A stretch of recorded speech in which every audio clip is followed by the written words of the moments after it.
first place, what is Governors Forum? Governors Forum is an inconsequential organization as far as I'm concerned. Governors Forum, as far as I'm concerned, is not relevant to our political development. Governors Forum has not brought anything that is positive to the people of Nigeria. Governors Forum, as far as I'm concerned, is a retrogressive organization, is self-seeking, and should not even be given any so-called importance the way we do, because they are not there to discuss anything that helps the common man in Nigeria. If you say that, some of your students will be amazed that you say they have not given the nation one good.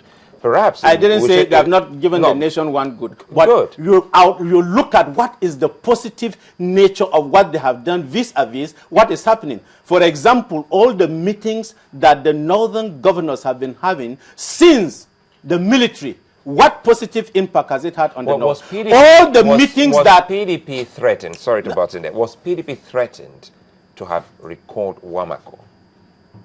In any case, before they rescinded the decision and his suspension, the same media reported that it was going to happen, and it did happen.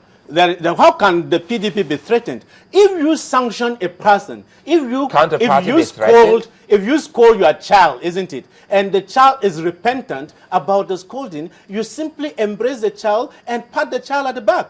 But if you scold a child and you advise the child and say, this is what you should do, and the child refuses to listen and becomes so recalcitrant, the child is on the path of self-destruction. And so if they scolded Wamakko and he comes repentant about it, it is normal. Scolded, to take it. Well, that's not the tone we seem to be getting here.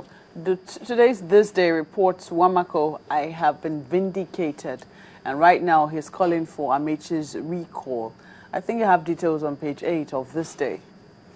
I have not read this day. That tone doesn't sound like. But that doesn't remove the fact that repentance. Look, if you see that this is the right thing to do and you do it, that doesn't remove the fact that look, they felt somebody did something wrong. In the first place, what is the issue of vindication? And what is the issue? Why are you talking of recall of Amaechi? Can't the party be wrong? Oh, anybody can be wrong. So in this case, if he's saying that he's been vindicated, it means that the party should tender an apology to him. No. That doesn't follow. Doesn't follow. The picture you just painted is that he apologized, and he's saying, "Well, I've been vindicated." No. I didn't say apologize. I said if you scold a child, isn't it, and the child is repentant about it, and don't be. Let me explain to you. It's not what I don't read things on the newspapers and just take them absolutely like that. You see it. When you read the newspapers, when you listen to news, and we all know it, locally or internationally, it is not exactly what is stated. That has been the case. Because you wouldn't even know the inner workings of what has taken place. And so when people are making statements, you see it, you have to ask a lot of questions. I give you an example. When somebody said, look, the Governors Forum, it was recorded, and it was proved that, look, 19 against 16. Are you getting me? I asked the question, in the first place, was the recording official?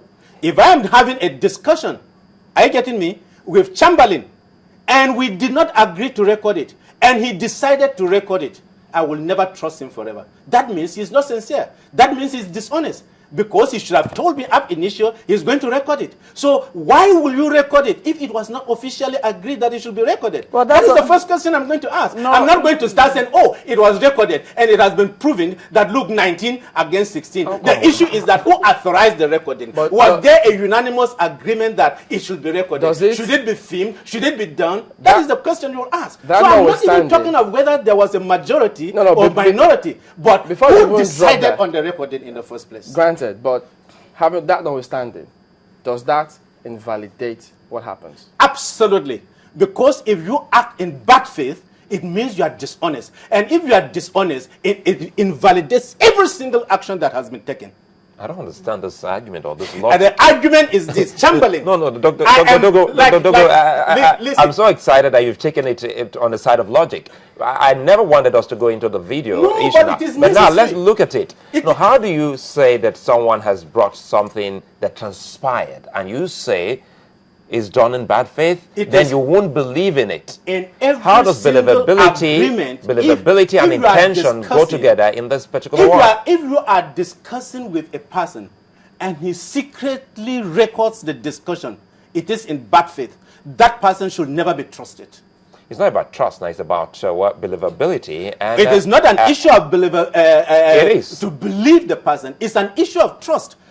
If you remove trust in every form of association, it will crumble. No, the man who recorded that, well, you can put the issue of trust. But, in trying to prove a case to the populace, who authorized the recording? You know, and if it was not authorized, why was it made public? You know, I felt that you're a member of the PDP, right? I felt that, well, that's an argument, well, your party shouldn't even take head on, because every time they have tried to take on that argument, well, it flies in the face of, should I say, illogical reasoning? No. Honestly. If you remove this logical and rational reasoning, then the whole essence of what is taking place is removed. Because what you are trying to do, you are meeting as a group of people, as equals, isn't it? In this case, you are supposed to take things, they said, look, everything is on consensus basis, isn't it? The question I asked, was it agreed before that meeting that there was going to be voting? Was it agreed before that meeting that there was going to be recording of it? Was it agreed that after that, the ABCD was going to be done? If it was not, then the whole exercise was a nullity. It was in bad faith, and it was inconsequential, and therefore should not be relied upon. Did you read? Okay, well, I don't know if you read Kwankwaso's statements concerning that particular election and the video. And even today, he has also said something, and I'll give you a quote. He said it was a game, and we were trying to prove to them that nobody can shave our heads in our absence. We proved to them that they are still at the elementary level of politics. And he went further to show how they deceived the Jang faction